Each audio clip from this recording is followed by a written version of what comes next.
Hello, I'm Brian Shaitkin, Senior Economist for the Conference Board, and welcome to this Conference Board special webcast, Securing a Gig, how employer financial programs can make flexible work more attractive. Some of the key questions we're going to be discussing in this webcast, and some of the reason why I believe this is such a compelling topic, is first of all, we're dealing with this question of how quickly is the gig economy expanding and what effect are online labor market platforms having on that expansion in different industries? What effect is the unstable nature of income in a lot of these non-standard work arrangements, and also of the growth of unstable work schedules, having on employee financial well-being? What types of financial programs can employers use in order to ameliorate some of these issues, make working life better for employees on these types of flexible schedules who are exposed to unstable income levels? And then finally, why does this matter for business? How does business gain in terms of creating more productive employees, more engaged employees as a result of adopting financial wellness programs that benefit their employees? So to participate in this webcast, you can ask questions throughout via the chat box at the bottom left of your screen. We encourage you to do so throughout the webcast. It creates a much more interactive experience for our audience. You can download the presentation and review it later using the file download pod in the bottom center of your screen. View the video as a full screen PowerPoint. Click the 4 hours at the top right of your screen. Please complete a brief evaluation so we can learn more about your experience and create better content in the future at the end of this program. And share this program with your colleagues on demand. You can do so approximately 48 hours after the conclusion of the webcast. During the course of the webcast, HRCI, SHRM, and CPE credits will be offered. You need to specify which of those credits you are seeking using the appropriate abbreviations. Credits are only available for live webcasts, and during the course of the webcast, you will have to click on 3 pop-ups. If you do so, you will get those credits, so you do need to hang on for the entire webcast. So now moving on to who will be joining us for this webcast. First of all, on my right is my frequent partner in crime on Economics Watch, but today we've switched the host and guest chairs. That is Gad Lebanon, Chief Economist, North America for the Conference Board. Welcome, Gad. Thank you, Brian. It's good to see you from a different angle. Thank you. And joining us from Chicago is our special guest today, an expert in employee financial wellness programs and how employers can use them. She's done extensive research in this subject. I'd urge all of you to take a look at. That is Ellen Frank Miller. She is a senior research fellow and adjunct professor at Washington University in St. Louis. But today she is coming to us from Chicago. So welcome, Ellen. Pleasure to be here. Thank you. So Gad, one of the most difficult things about doing research into the gig economy or non-standard work is defining terms. We've chosen this terms for our forthcoming research at the Conference Board, non-traditional workers. Who fits into this category? Well, we're looking at 4 or 3, depends on how you categorize them, groups of workers. One are independent contractors. The second are workers who are hired by the temporary help industry and work for them. The third group is workers on premise who are employed by outsourcing companies.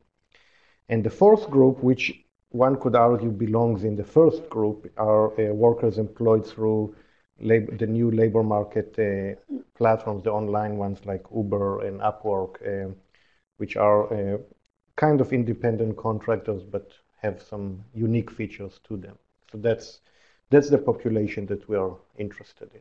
Now, one category that I'm curious about, because Ellen's research deals frequently with this category, are retail workers at national chains who have non-predictable work schedules, but work directly for that company. Would we consider that to be a non-traditional work arrangement under this framework? Well, if they are on the payroll of the company, then in this definition, they are not part of the non-traditional workers. So a lot of it depends if they are on the payroll or not on the payroll. Turning to Ellen. Ellen, why is it important to make this distinction between workers who, through accepting non-traditional arrangements, are subject to are subject of their own choice to flexible scheduling arrangements versus those workers who have flexible scheduling imposed upon them by an employer? Yeah, so I think the most important thing to consider there is the fact that there are many aspects of these two types of work that are very similar, and there are some distinct differences. So you and I have spoken about perhaps we can think of them as different kinds of lousy, although there are distinct advantages in each one. So I think that in the sense that although their relationships to an organization are different, one is a worker, an independent contractor of some sort, one is an actual employee on the payroll, there's a lot that's in common both in terms of the ways in which their work lives flow and the volatility of the income that they earn. And then there are important differences that can allow us to learn one from the other. Advantages in so-called gig or platform economy work may have the opportunity to be translated into more traditional part-time work and vice versa. So I think that's why it's important to kind of look at the two together. Those are all important differences between the two, and I think those differences play into our first poll question, which asks our audience, how quickly is your firm adding non-traditional workers compared with 5 years ago? Are you adding them at a faster pace, at a slower pace, or at the same rate you were 5 years ago? And please, as you're doing this, think of other questions that you may have during the webcast and feel free to ask them. We'll spend a minute and see what results come in.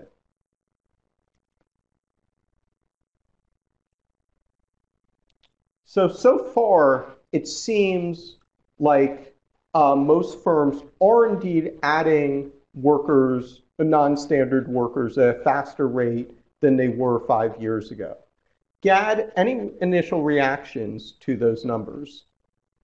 Well, I think that is what many would expect. There is certainly a lot of talk on the shift to from regular employee-employer model to non-traditional work arrangements. So I guess it's partly based on reality. So I'm not surprised that that we see that more people are seeing a faster accumulation of non-traditional workers. Ellen, do you think this would be even faster if a lot of the constraints around financial volatility and insecurity did not exist for these workers? Well, I think as we were saying about the ways in which certain types of non-traditional work have advantages and disadvantages, the more that we can address and find ways to ameliorate those areas of disadvantage, the more there are opportunities to make them more attractive and perhaps to pull people from more traditional types of part-time work and into the type of work that seems to be growing at a faster rate right now. No, that's absolutely true. I think that financial volatility concerns are a major barrier. And so I think as we go into the process of studying non-standard work arrangements, both in terms of their growth and their distribution across different types of industries, occupations, and functions, I think we should be mindful of the role that unstable income plays in shaping those results. So Gad, when we start to study rates of non-standard working, what types of evidence do we have? Yeah, I wish, Brian, I could tell you there is one number that gives an answer to this question, and these numbers give you a clear picture. But life is hard, and there isn't one number, and the different numbers tell you somewhat a different story. So one and I would also add to that that the share of non-traditional workers in the economy is one of the least well measured and studied topics in the US labor market, which in general is flooded with good statistics. What we do have, and we can see it on this slide, the Bureau of Labor Statistics used to conduct surveys of contingent and alternative work arrangements between 1995 and 2005. And they also fielded an additional survey in 2017 after 12 years of not doing any of those surveys. We are eagerly waiting to see the results of that survey, because we now have a period of 12 years without coverage. There are a couple of economists that didn't have the patience to wait, and together with the Rand Institute, they conducted a survey. And what you can see here, so what we see here are the different types of alternative work arrangements: independent contractors, on-call workers, temporary help agency workers, and workers provided by contract firms. And what you see is that between 1995 and 2005, there hasn't been a big change. But according to this survey, the RAND survey, there are two columns here that show slightly different numbers, depend on how exactly you weight the results. But you do see a jump between 2005 and 2015, a significant increase in essentially almost every component of that group.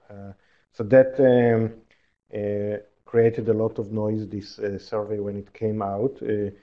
There are some questions about the validity of the results, so that's why people are waiting eagerly for the Bureau of Labor Statistics survey, which is based on a much larger sample and more comparable to earlier years. So I would say there seems to be a trend, an upward trend of increasing in non-traditional workers, but exactly when this increase occurred and how fast it's occurring today is still an open question.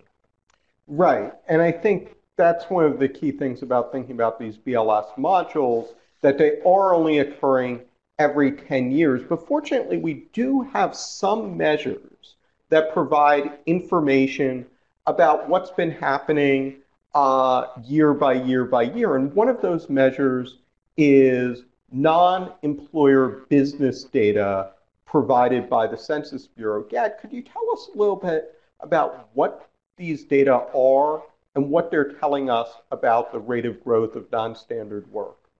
Yeah, so those are self-employed people that do not hire, that don't have employees or anyone and that they hire. So they are probably a pretty good proxy for the number of independent contractors. We've seen that in almost every year, this group of people grows significantly. But as opposed to the previous slide, this suggests that the growth in this population occurred more in the early 2000s than in the last several years. So again, it adds to the complexity of understanding exactly when this growth occurred. But I think it does suggest that at the very least, this population is still growing. No, that's definitely apparent from the data. And one interesting analysis that you've already done with these data is to look at by industry where the share of workers who are in these self-employment arrangements have been growing the fastest.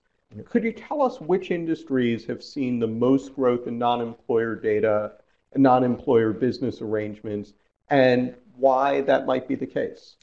Yeah, so what we have here a bunch of industries that did see an increase. So I kind of chose industries here that did see a significant increase in the share of non-employer self-employed people. So we have three bars here. The blue is for 97, the orange is for 2006, and the gray is for 2015. 2016 data from this source are coming up in the next several weeks.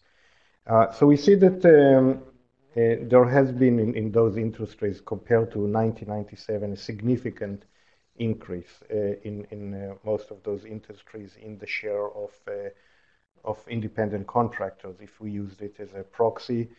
In most of those industries, though the growth in the share has been more between 97 and 2006 versus the later period. Although if you see in the transit and ground passenger transportation, second from the right, in support activities for transportation, in clothing stores, so there are a bunch of industries where there has been strong growth in the past decade as well. Right. So I think that shows how non-employer self-employment work has grown fastest in the transportation sector and a few other areas over the last 8 or 9 years, whereas labor market platforms haven't necessarily had the same type of impact in some other industries. Yeah. Well, it should be that this is could be growth due to not unrelated to labor market platforms. But in the case of transportation, we think that Uber and Lyft and such companies are responsible for this large increase. No, I don't think there's any question about that.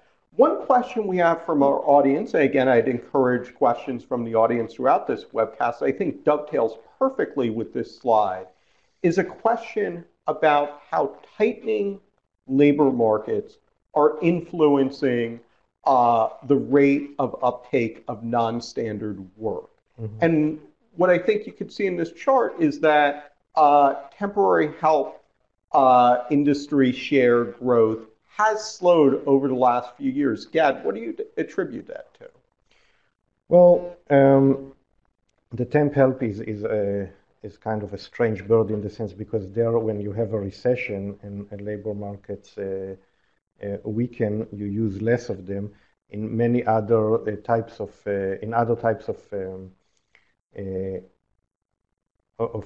contingent worker or non-traditional workers, the fact that when the labor markets are weak and workers don't have or cannot find a regular full-time job, they have to settle for a non-traditional work arrangement. What I think will happen, and probably is already happening to some degree, is that the people who became non-traditional workers involuntarily, meaning that they wish they had a regular job, a full-time job, now when the labor market gets tighter, they are more likely to find this full-time regular job, and that may shrink the supply of workers in those industries in non-traditional positions. So I think we're going to see it's going to be an interesting mix. On the one hand, companies, in order to cut labor costs, would want to hire more traditional workers, but the supply in many of those industries will shrink, and the outcome is probably will be an increase in the compensation of those workers. If demand is larger and supply is lower, that you'd expect to see that what the effect would be. But the overall impact on the size of the non-traditional segment is I think, still an open question. So one of the key things in interpreting the sparse data that we do have on non-standard work arrangements is to realize, as Gad said, there are cyclical factors that govern choosing non-standard work arrangements. During times of low unemployment, workers have more options and may end up shying away from some of those arrangements. But there are also structural factors. And some of those key structural factors relate to policy. And this chart takes a look at one of those structural factors, which is the effect that the passage and implementation of the Affordable Care Act, which occurred, the implementation occurred in 2014, had on part-time work arrangements. Now, to be clear, part-time work arrangements are not necessarily non-traditional for the purposes of our study. However, they're a good window into the question of how did worker behavior change as a result of the implementation of the Affordable Care Act. The red line shows the share of workers who voluntarily chose to work part-time. They chose not because there was no work available full-time, as in the case with the blue line, those who are part-time workers for economic reasons, but because they felt for whatever reason that working part-time was in their interest to do so. And what you could see when the Affordable Care is implemented is there is a clear increase from around 13.1 to around 13.5% in the share of total civilian employment that's part-time workers for non-economic reasons. Now, keep in mind, that is a clear increase, so there was a clear policy effect. But on the other hand, that number has been much higher in previous economic cycles. Some piece of that is also cyclically driven because when the economy is in better shape, you can see in previous periods of expansion that red line does have a tendency to move up. So I think we could say that some workers did choose to work part-time as a result of the implementation of the Affordable Care Act, but that number was not remarkably large. Now, the blue line is also important in thinking about the effect of the Affordable Care Act on non-standard workers, in that there was some concern that due to the employer mandate, which required that when employers have more than 50 workers, they are required to provide health insurance to them, 50 full-time workers, that is. The result of that would be that there would be a desire to hire more part-time workers, fewer full-time workers, in order to get under that mandate number.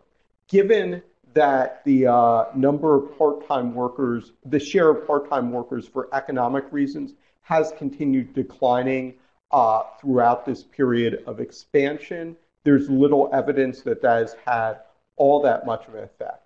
And finally, I'll turn quickly to the tax reform legislation, which does provide special benefits for pass-through businesses.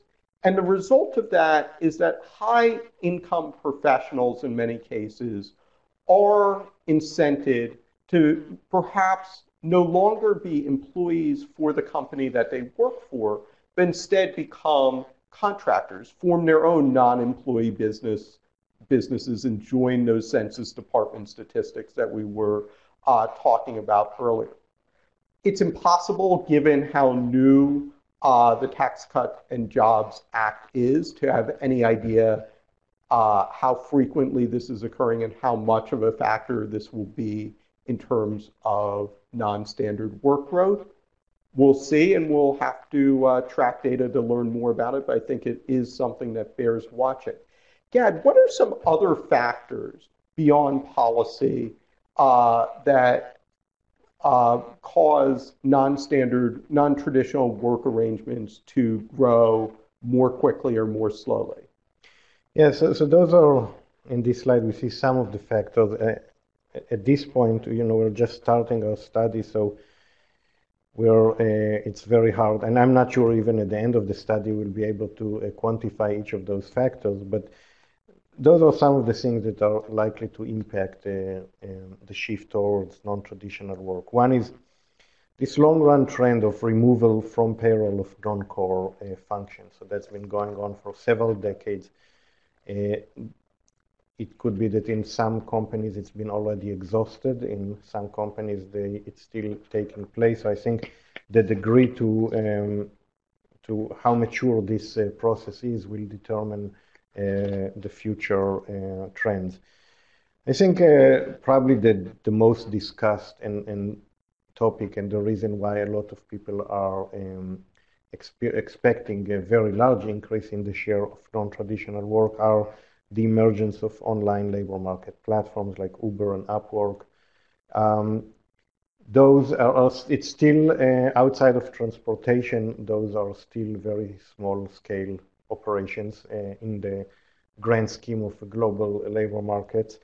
But in transportation, it did catch up. Is this the only place it will catch up? Probably not. Probably other industries would learn to use that. So I think there's a big question how big that will be. I think that the direction is clear, more work through labor market platforms. I think also there is a long-term shift towards remote working and teleworking. And I think that lends itself to, if you remove a job from the office, it's one step closer to removing it from the payroll. So I think that this shift is also pushing for more non-traditional work. And now there's also a generational issue. We don't have proof of that, but I would say a lot of people would predict that millennials and the younger generations in general are probably more willing to work as non-traditional workers with more flexibility. So as those young generations become a larger share of the economy, that may lead to faster increase in non-traditional work. We talked about the demand and supply of the tight labor market impact. So I think the jury is out there. And Brian, you just talked about the Obamacare and the tax reform. There may be other legislation and enforcement. There is now a growing backlash, I think, against some of the working conditions of non-traditional workers. And all kinds of legislation is in the works, either in think tanks or even in Congress, that may increase the enforcement, but on the other hand may make working as a non-traditional worker a more viable option. I think one thing that will be very interesting to see is also how there is a shift across subgroups of non-traditional work. Will an increase in independent contractors, in particular through the labor market platform, would that steal some of the market share from staffing firms and temp help agencies and other potential shifts there? All very interesting points, and I think those are all reasons why we're likely to see faster growth in non-traditional work going forward. I think the answers to our first poll question will be very much the same. But one other factor that I wanted to mention, and really is the heart of Ellen's work, is this question of creating models where employers insulate employees from financial volatility. So Ellen, tell us about some of the work that you and your colleagues at WashU have been doing and how this work could lead to a future where more workers do end up choosing non-traditional work arrangements and gain greater job satisfaction from those arrangements. Sure. And I think I'll get into more detail on this as we move through the presentation, but just to set the stage on our specific work at this time. So there's a significant trend that appears to be happening with employers of all sizes beginning to examine the impact of financial instability on their workforces, and a sense that there is a role for an employer to play and that perhaps the employer could benefit from doing so. There is a very, very limited amount of research out there that can say really anything of substance about whether or not these approaches work, and that is what we're studying at this point. So we are doing an evaluation of several different models of programs that employers are implementing in the hopes of increasing their employees' financial wellness in such a way that they ultimately hope will benefit the organization as well as the employee. No, all excellent and important points. And what I wanted to get from our audience at this point is a sense of what kind of financial programs they're currently offering employers. So this poll question asks, what types of financial benefits and programs does your company offer non-traditional workers right now? Do they offer some sort of pension arrangement, 401k contribution plans, short-term credit access of some sort, or financial education programs? So we'll hang on for those results.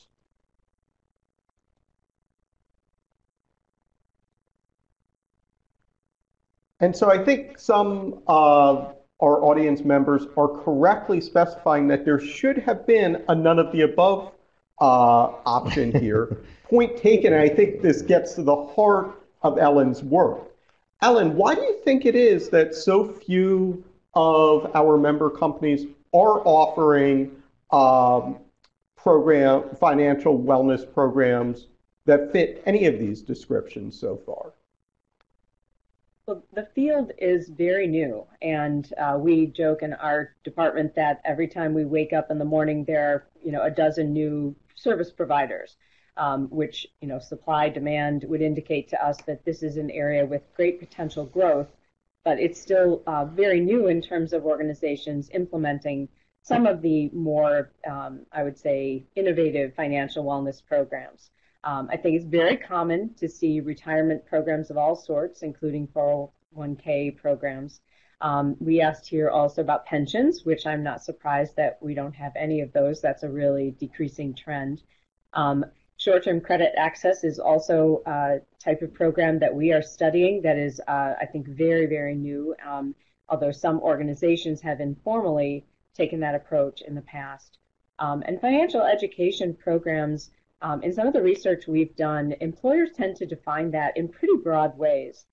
So, for example, when we asked that question, many of our respondents said, oh, yes, we have financial education programs.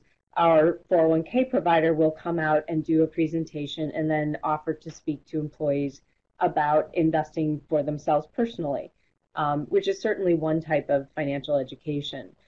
There are more and more programs that are becoming available that include a wide range of approaches, from things like offering online resources to more lunch and learn kind of seminars, to more hands-on educational opportunities. But it is a very new field, and there's very little evidence at this point of the effectiveness. And I think as that research advances and we have a better sense that will probably have some kind of an effect on the extent to which these programs will grow. No, absolutely. And in this slide, we get a sense of how attractive jobs with flexible work schedules are. And I'm wondering, based on the data presented here, what would you say is the influence that the lack of these financial programs have in making flexible work a less attractive option for employees? Well, I think that the types of benefits or programs that are available to employees vary substantially based on your your employment status. So in this slide, as you can see, we have a really substantial number of Americans who are currently working part-time involuntarily.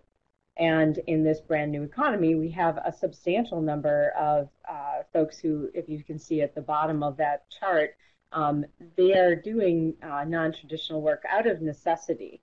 So this is a group of close to 25 million Americans who presumably, if something better came along, they would leave those types of jobs. I think we're still in a time when a stable full-time job with traditional employee benefits is considered the most desirable type of work. So although these types of programs can make non-traditional work more attractive, there are still limits because of the elements of these types of work that are less attractive and that may be more difficult to balance out with programs.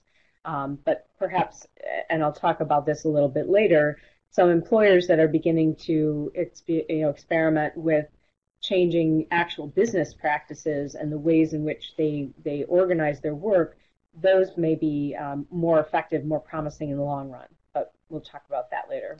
Ellen, you used the phrase earlier, different kinds of lousy, and I'm wondering, could you elaborate a little more on the distinction between employer and worker-driven schedule flexibility?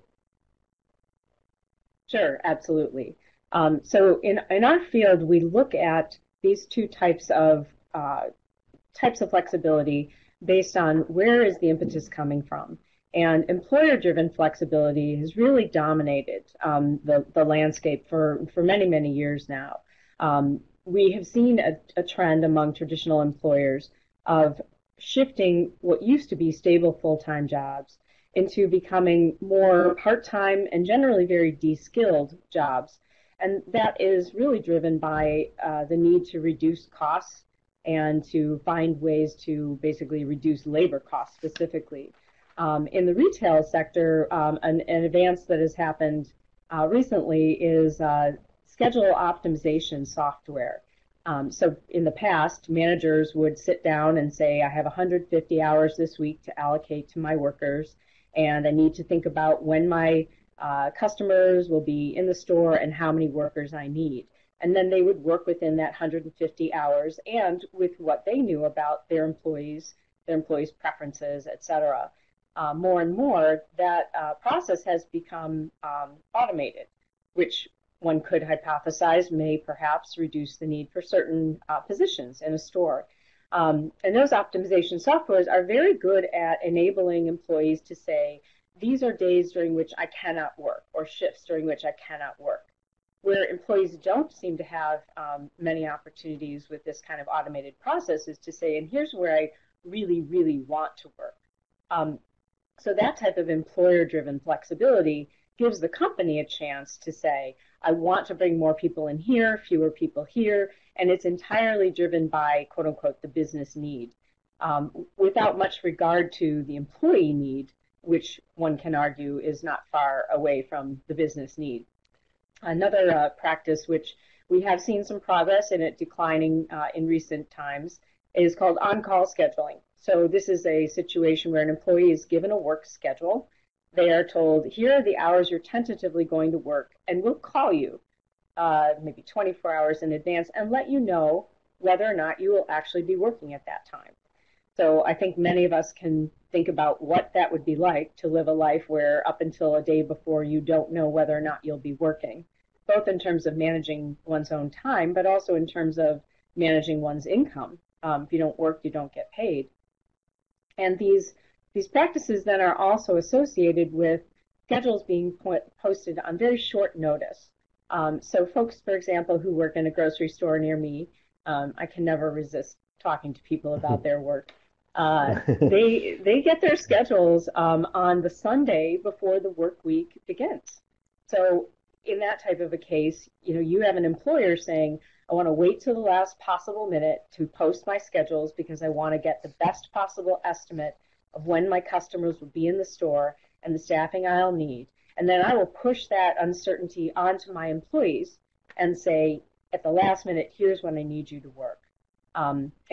Jacob Hacker, who's a political scientist at Yale, has written some excellent work about this phenomenon, basically about how government and businesses have really shifted a lot of this business risk onto employees through practices such as these. So I think. So when you think about, sorry, go ahead. Oh, I'm sorry. Continue. I was just going to talk about employee-driven, worker-driven flexibility, but we can stop there. No, I think a lot of these worker-driven flexibility practices, and also some of the things that come from both types of work as well, I think a core thing is that at least with worker-driven flexibility, there is some worker input.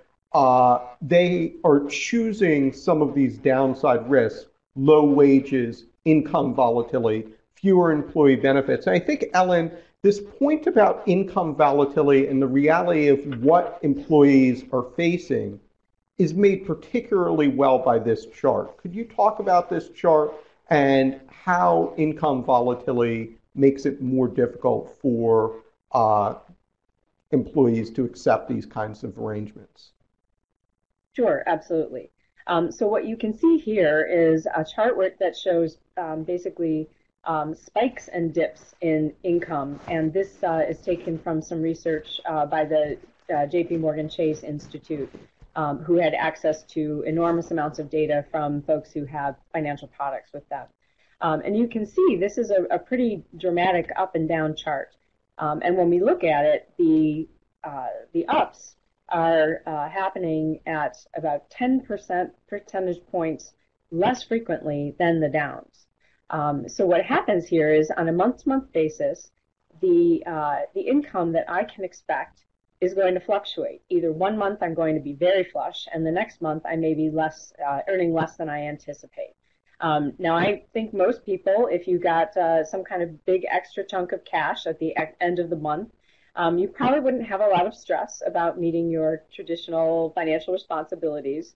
But in a month where you suddenly find yourself $500 short, that can make things very difficult. So income volatility poses challenges, particularly in those months when income is lower. And what we know from other research is that this chart, which is based more on a kind of median income population, this chart looks much more difficult when you're looking specifically at lower wage workers.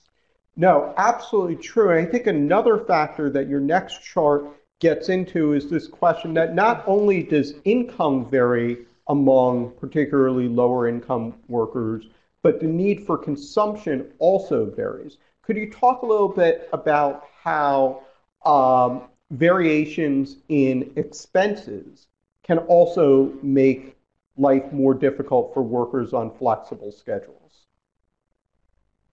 Sure, absolutely. So one thing that we know about families that live with substantial financial vulnerability, that even a small thing to perhaps those of us who are living more in a middle class environment, even something small can have massive repercussions.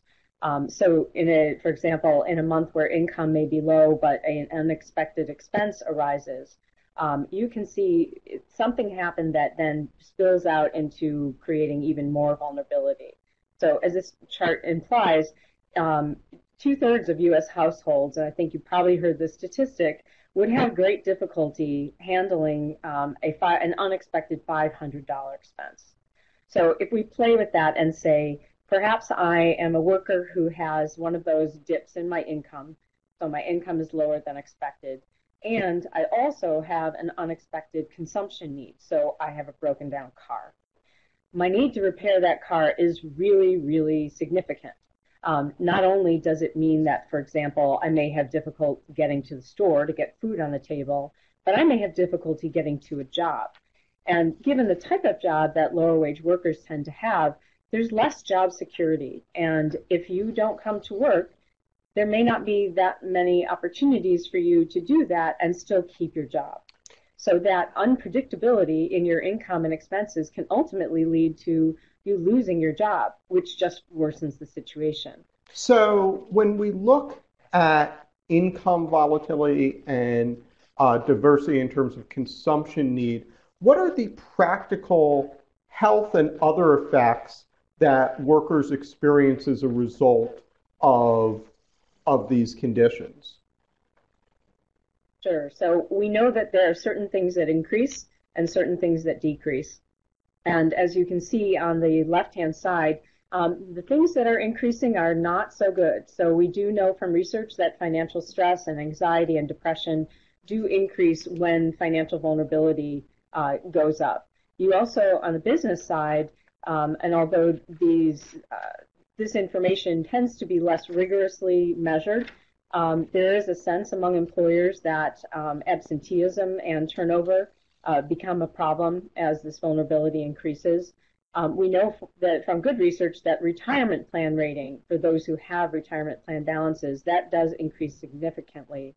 And folks who are actually in that situation personally, they start to experience the real penalties of being a disadvantaged worker in a financial system that is not particularly forgiving.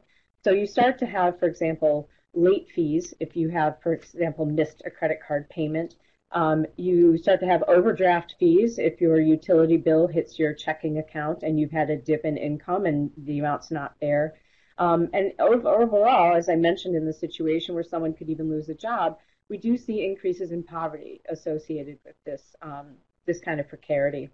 On the other hand, sorry, go ahead. One question we have on the line is whether older workers who may in some cases have more savings built up over the course of a lifetime may be less exposed to some of these issues surrounding income volatility and consumption volatility needs, and as a result may find these types of non-traditional work arrangements with flexible schedules more appealing.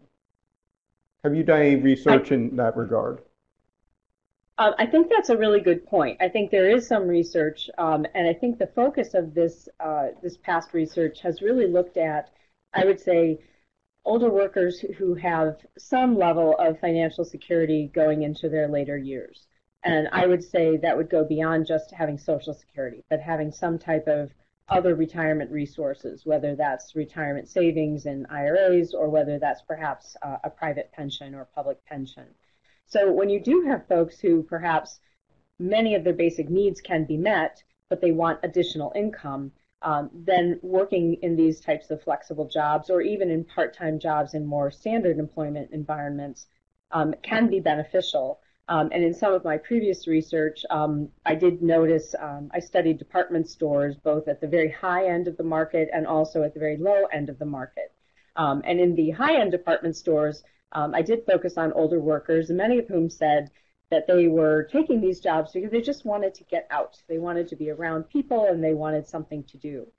The workers at the lower end stores, who tended to have many fewer financial resources and much lower income, one of the human resource managers I spoke to said, that these people work as long as they possibly can. She said they work until they wear out. So I think that the question is, which older workers are we considering, and the extent to which they use these types of jobs to supplement income versus they have absolutely no choice, they wouldn't be able to survive. I think those segmentations between different groups of older workers are extremely important in terms of thinking about the attractiveness of flexible work arrangements for various classes of workers.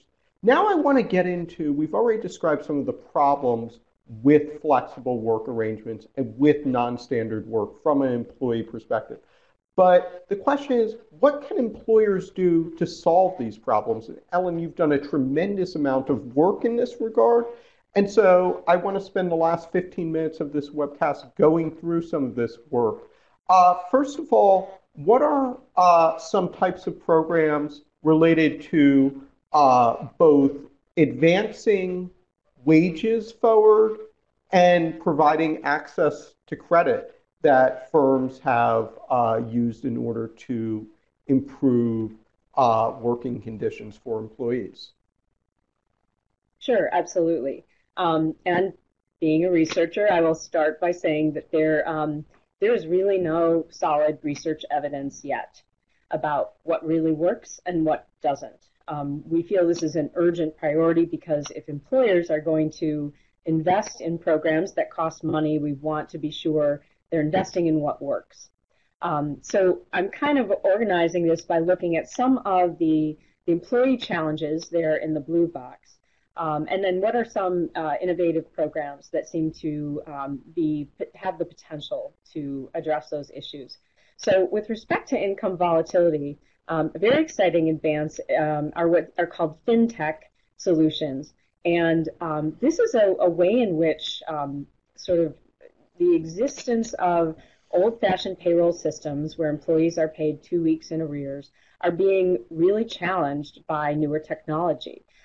So there are products out there where one is able to access accrued wages in advance of a traditional payroll cycle. So, for example, Walmart not long ago announced a partnership with 2 fintech companies, Even and PayActive, and this enabled their employees to get access to both an app that allows them to smooth their income. So the app determines kind of what is your income pattern and how can we smooth that out so that you are balancing your expenses and your income on a monthly basis. And they also have the opportunity, when things get tight, to basically take their current earned wages at the time that they want. And what that means is that I'm not getting a loan on what I will earn. I've already earned this money, but my employer is holding on to it until their payroll system can get around to processing it. So, and this is similar to what Uber and Lyft do for their drivers. And what's interesting here is these are new companies that had to build new ways to pay workers.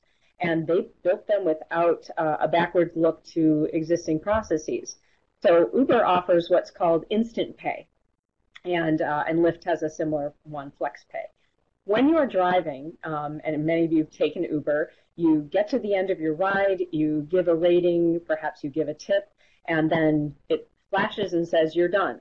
What happens on the driver's side is that that fare is now banked. And what they could do is, for example, wait till the end of the week, wait till the end of the month, wait till the end of the day. Right at that very moment, they can go in, and for a cost of about 50 cents, they can request that money be immediately transferred into their checking account.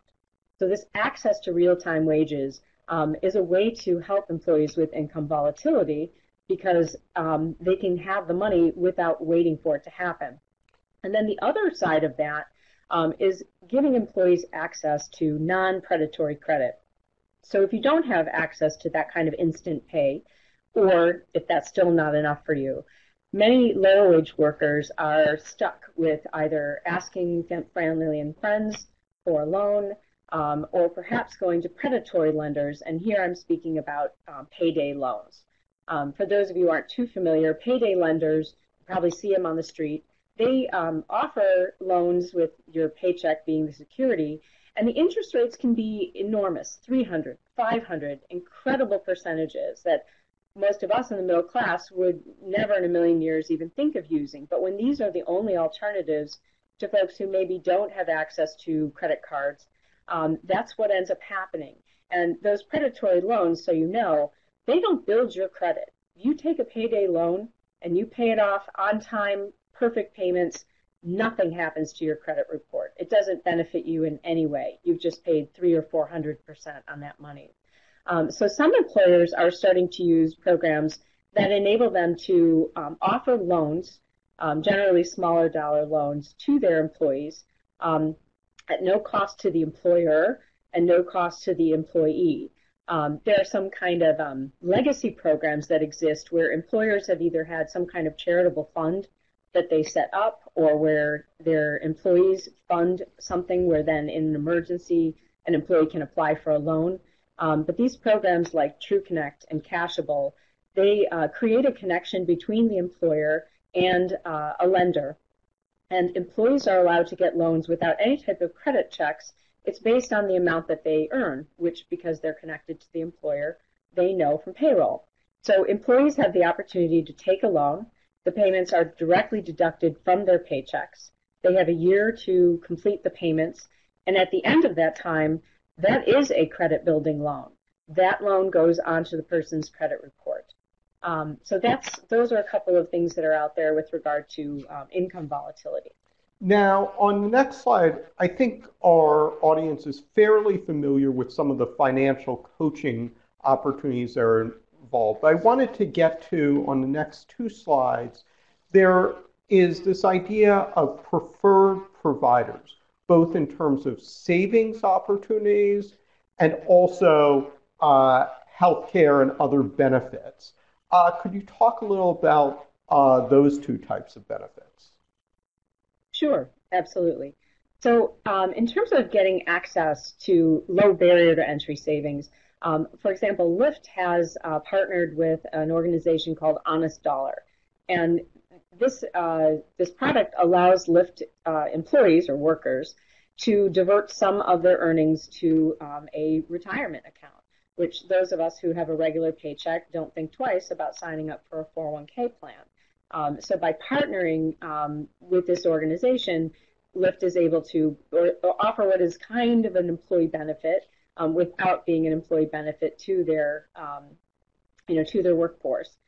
The other type is a really interesting and innovative program that has been tested with a randomized controlled trial in Afghanistan with Afghanistan's largest cell phone manufacturer.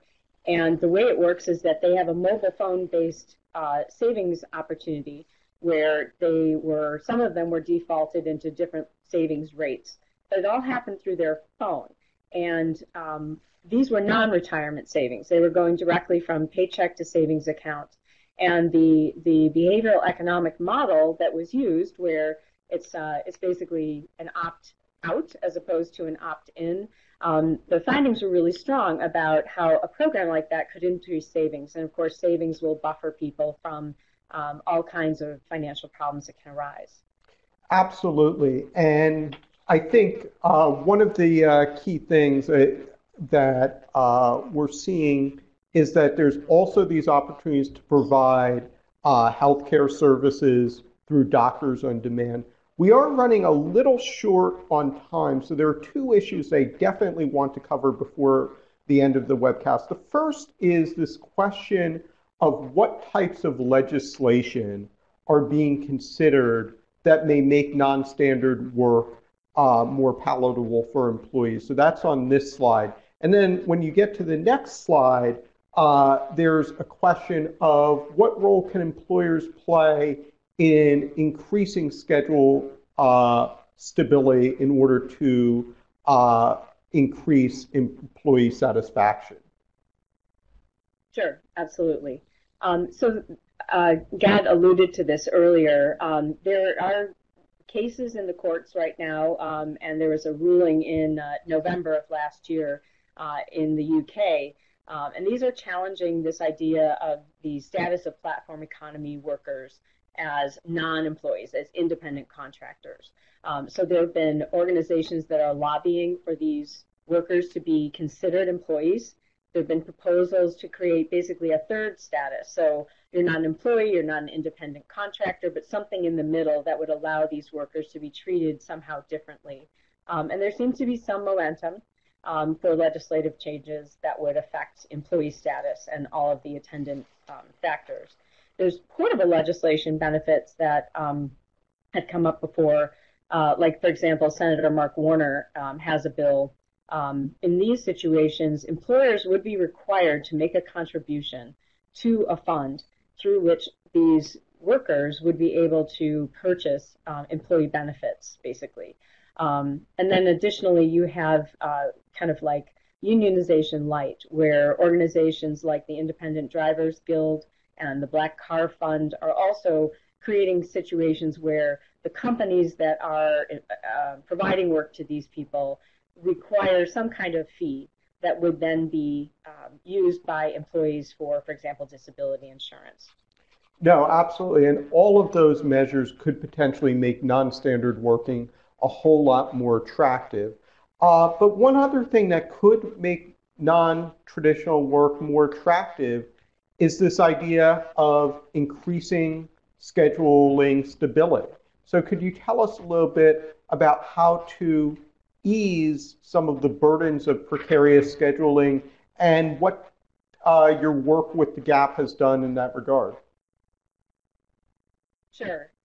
So before I take credit for the amazing work of others, Joan Williams at UC Hastings and Susan Lambert at U Chicago, as well as Saravanan Kesavan at UNC, were responsible for the study I'd like to talk about for GAP. And this is very much hot off the presses and an extremely important and impactful study. This was a randomized controlled trial of creating more stability with schedules. And a number of the issues that I brought up earlier were the issues they were addressing in creating an intervention that would improve the existing problems. And I'll quickly run down some of the findings, and then if you have further questions about the detail, we can go into that.